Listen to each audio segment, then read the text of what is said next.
Welcome to our friends, आप सभी का स्वागत है genius academic and competitive classes में। तो आज हम चर्चा करेंगे उपचयन अपक्रिया और अपचयन अपक्रिया और रेडॉक्स अपक्रिया और समीकरण पर।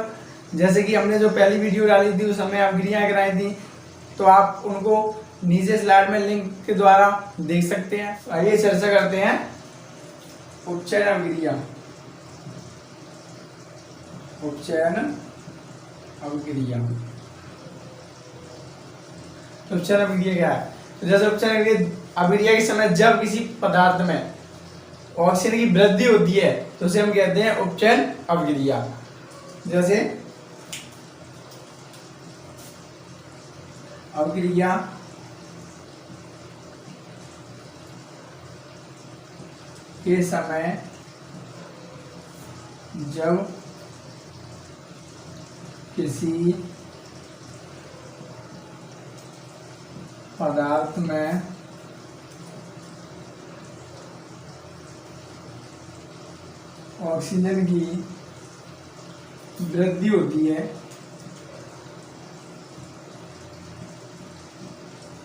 ऑक्सीजन की वृद्धि होती है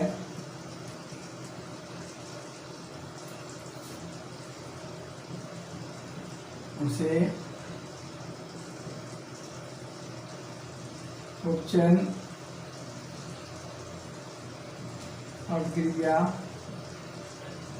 कहते हैं। जैसे अपक्रिया के समय जब किसी पदार्थ में ऑक्सीजन की वृद्धि होती है तो उसे हम कहते हैं उपचयन अपक्रिया। अब जैसे एग्जांपल में समझते हैं हम। एग्जांपल में कॉपर धातु के साथ जब ऑक्सीजन को गर्म किया जाता है, यानी कॉपर को ऑक्सीजन के साथ गर्म किया जाता है तो क्या प्राप्त होता है? जैसे कॉपर जो हमारा जो ऑक्सीजन से क्रिया करेगा तो क्या होगा? कॉपर ऑक्साइड बनेगा। तो कॉपर ऑक्साइड, जैसे यहाँ पर ऑक्सीजन के परमाणु 2 है, यहाँ पर ऑक्सीजन के परमाणु कितना है? 1 है। तो हम क्या करेंगे? ऑक्सीजन परमाणु करने के लिए यहाँ 2 करेंगे तो होता नहीं है, तो हमें क्या करना होगा? 2 यहाँ रखना होगा, 2 गुना इधर करेंगे तो हमारे ऑक्सीजन के परमाणु 2 जाएंगे, लेकिन यहाँ पर कॉपर कितने हो गए? 2 हो गए परमाणु। तो जैसे कॉपर के परमाणु कितने? 2 हो गए, तो इस जरिए हमें कितना करना पड़ेगा? 2। तो इस प्रकार होगा। तो आप कह सकते हैं अपक्रिया ऐसा ना, जब किसी पदार्थ में ऑक्सीजन की वृद्धि होती है, किसकी वृद्धि होती है? ऑक्सीजन की, तो इसे कहते हैं उपचयन अपक्रिया। जैसे कॉपर के साथ, कॉपर को ऑक्सीजन के साथ गर्म करने पर हमें कॉपर ऑक्साइड प्राप्त होता है।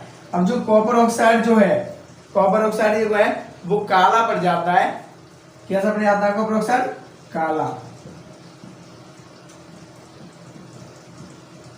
काला पड़ना। कॉपर ऑक्साइड काला पड़ जाता है, वो क्यों पड़ता है? जैसे कॉपर ऑक्साइड जो हमारा जो है, जो कॉपर ऑक्साइड काला पड़ जाता है, काला क्यों पड़ जाता है? काला इसलिए पड़ जाता है क्योंकि कॉपर में ऑक्सीजन का सहयोग होता है। तो उस प्रकार जैसे कॉपर को ऑक्सीजन के सहयोग से जब गर्म किया, मतलब कॉपर को ऑक्सीजन के साथ गर्म किया तो क्या हुआ? कॉपर ऑक्साइड प्राप्त हुआ, जो कैसा पड़ जाता है? काला। कैसा पड़ गया? काला। अब चर्चा करते हैं हम अपचयन अपक्रिया।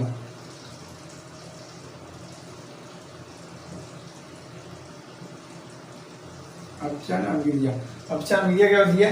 अपक्रिया के समय जब किसी पदार्थ में ऑक्सीजन का ह्रास होता है तो उसे हम कहते हैं अपचयन अपक्रिया। जैसे कि अपक्रिया के समय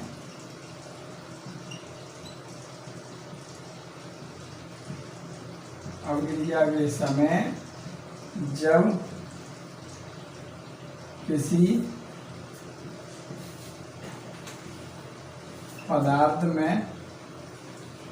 ऑक्सीजन का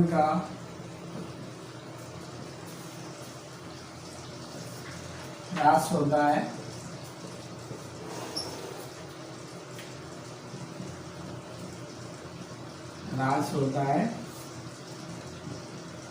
तो उसे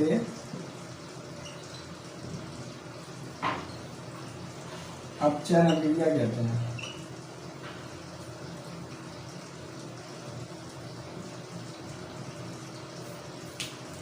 जैसे अपक्रिया के समय जब किसी पदार्थ में ऑक्सीजन का ह्रास होता है तो उसे हम कहते हैं अपचयन अपक्रिया।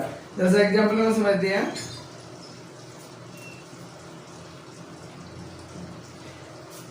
जैसे जब किसी गर्म पदार्थ को उसमें ऑक्सीजन गैस प्रवाहित की जाती है तो उसका जो काला रंग हो जाता है वो भूरा पड़ जाता है। जैसे हम देखते हैं एग्जाम्पल में CuO प्लस H2 यानी कॉपर जो ऑक्साइड है उसमें हाइड्रोजन गैस प्रवाहित की जा रही है तो क्या प्राप्त होगा, जैसे ऑक्सीजन से क्रिया क्या कौन कर देगा, हाइड्रोजन, क्या बनेगा कॉपर, धातु, तुम्हारा Cu यहाँ पर धातु अलग हो जाएगी और जल निकल जाएगा। तो इस प्रकार हम कह सकते हैं जब गर्म पदार्थ के साथ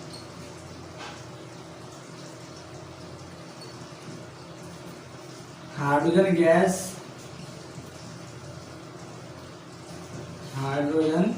गैस प्रवाहित की जाती है, प्रवाहित की जाती है तो काली परत भूरी पड़ जाती है।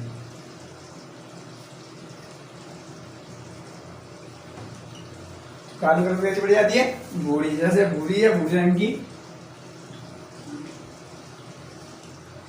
काली परत कैसे पड़ जाती है, भूरे रंग की। तो इसे पर हम कहते हैं अपचयन अपक्रिया।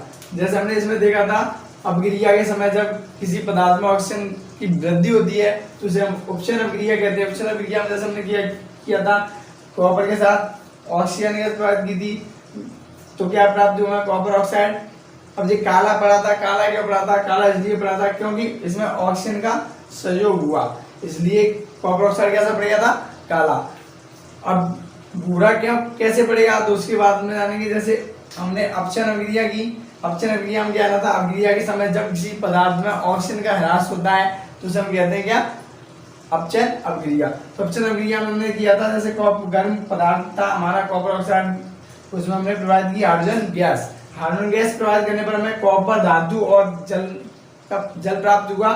तो इस प्रकार हम कह सकते हैं जब गर्म पदार्थ के साथ कॉपर ऑक्साइड जो हाइड्रोजन गैस प्रवाहित की जाती है तो काली परत भूरे रंग की पड़ जाती है।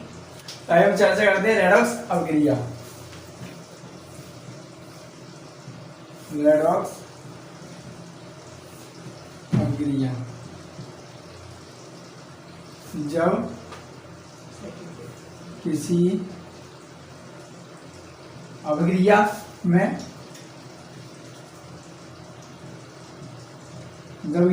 में एक अपकारक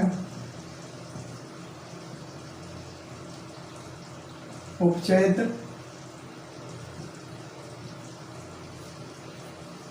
तथा दूसरा अपकारक अपचयित होता है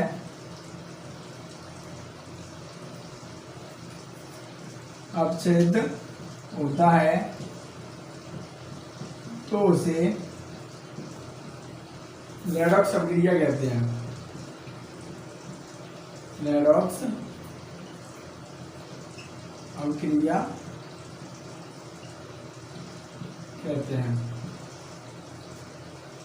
जैसे जब किसी अपक्रिया में एक अपकारक उपचयित तथा दूसरा अपकारक अपचयित होता है तो उसे रेडॉक्स अपक्रिया कहते हैं। जैसे एग्जांपल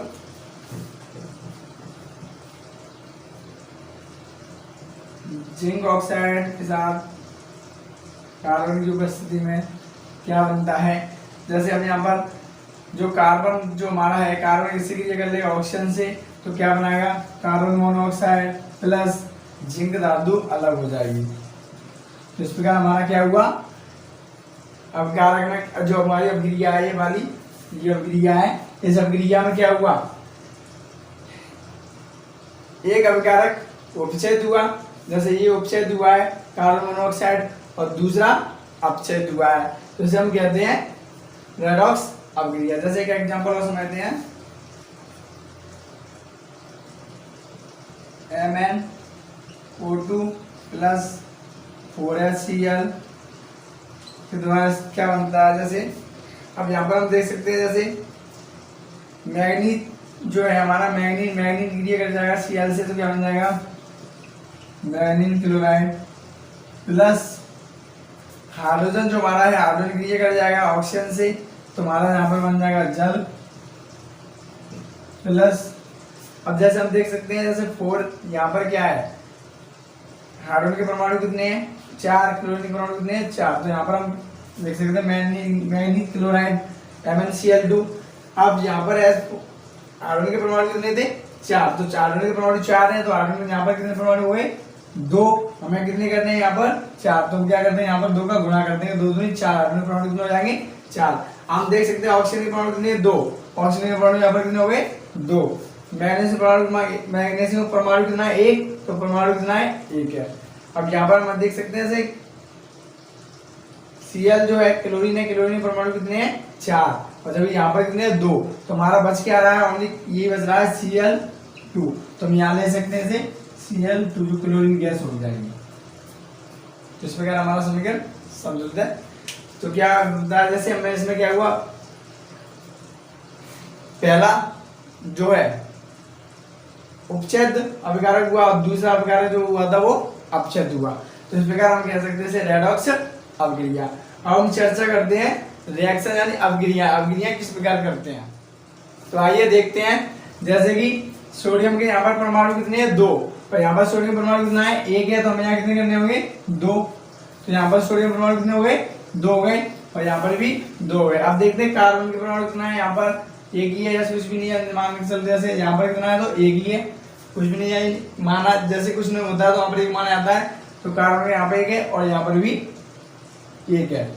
अब देखते हैं आगे, ऑक्सीजन के कितने परमाणु, यहाँ पर 3 है, इधर ऑक्सीजन के परमाणु कितने हैं 3, ये भी क्लियर है हमारा। अब देखते हैं इधर कैल्शियम के परमाणु कितना है 1, तो यहाँ पर भी कितना है 1 ही है। क्लोरीन के कितने हैं 2, तो यहाँ पर हमारा जो क्लोरीन है, अब ये 2 दिया हुआ है आगे, तो 2 का गुणा यानी लास्ट तक होगा, तो Na भी 2 हो गए और Cl भी 2 ही हो जाएंगे। इस प्रकार हमारा समीकरण क्या हुआ संतुलित। तो इस प्रकार हम कह सकते हैं इसे संतुलित समीकरण, क्या कह सकते हैं संतुलित समीकरण। अब जैसे हम इसको लिखना चाहें तो यहाँ पर लिख सकते हैं हल में Na2CO3 प्लस CaCl2 इधर ले लेंगे CaCO3 प्लस 2NaCl, तो ये हमारा समीकरण हुआ संतुलित। अब देखते हैं नेक्स्ट, जैसे इसमें दिया है सोडियम का परमाणु क्रमांक यहाँ पर कितना है 1 है, और यहाँ पर सोडियम परमाणु कितना है 2, परमाणु कितना है यहाँ पर 2 है, और इधर सोडियम का परमाणु कितना है 1 है, तो यहाँ पर क्या करेंगे 2 का गुणा करेंगे, तो 2 का गुणा करने के बाद हमारा क्या हुआ, जी हमारा अभिकारक है, क्या है ये अभिकारक है, जिसे हम अभिकारक कहते हैं, अभिकारक है, और ये हमारा उत्पाद है, उत्पाद। अब जैसे हमारा इधर सोडियम के परमाणु कितना हुआ 2, इधर भी सोडियम परमाणु 2 है। अब देखते हैं यहाँ पर O कितना है, यहाँ पर परमाणु 2 है, यहाँ पर O कितने हैं 4, 2 हमारे यहाँ पर और 4 यहाँ पर, कितने हो गए टोटल हमारे 6, और यहाँ पर कितने हमारे ओनली 5 है, 4 इधर और 1 इधर, तो 5 हो गए। हमें कितने करने हैं 6, क्यों 6 करने हैं, क्योंकि यहाँ पर जो 2 है 2 गुणा इधर भी हो रहा है, तो ऑक्सीजन के परमाणु कितने यहाँ पर 2 और 4 ये रहे, तो मैं यहाँ पर 2 का गुणा कर देंगे, तो क्या हो जाएगा 4 और 2 6। इस प्रकार हमारा ऑक्सीजन के परमाणु बराबर है। अब हम देखते हैं इधर हाइड्रोजन जो दिया है, हाइड्रोजन कितने यहाँ पर 2, और जी हाइड्रोजन जैसे हमारे देखते हैं, जब वाला 2 का गुणा पूरे में होगा, तो यहाँ पर हाइड्रोजन जी हमारे कितने हैं 2, और यहाँ पर भी 2, तो 2 और 2 कितने हुए 4, और यहाँ पर हाइड्रोजन कितने हुए टोटल 4। इस प्रकार हमारा समीकरण संतुलित हुआ। हम लिख सकते हैं ऐसा अलग हल में 2NaOH plus H2SO4 arrow Na2SO4 plus 2H2O। तो ये समीकरण संतुलित हुआ। अब ये दो समीकरण जो दिए हुए हैं, अब इन दोनों समीकरण को आप स्वयं लिखकर कमेंट बॉक्स में करके हमें बताना। अब चर्चा करते हैं जो जैसे हिंदी वाले अर्थसूत्र होते हैं, जैसे अवक्रिया करते हैं उन पर।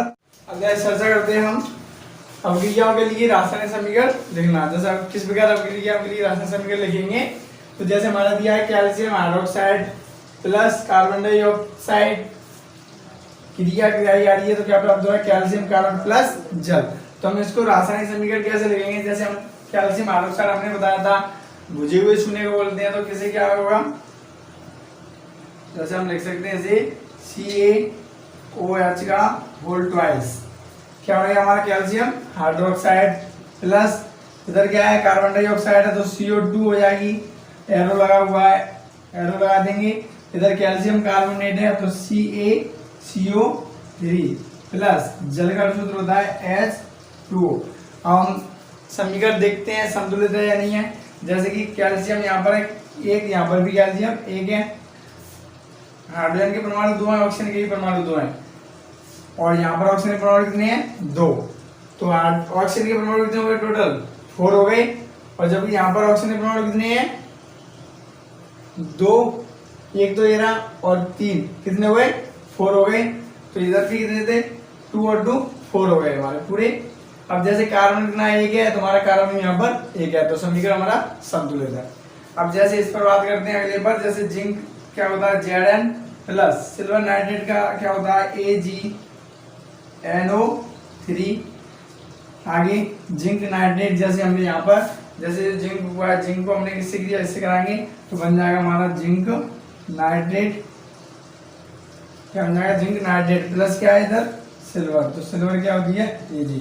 तो इसी प्रकार जो नीचे दिए हुए हैं इन अवक्रियाओं को सेम प्रोसेसिंग इसी टाइप में करनी है।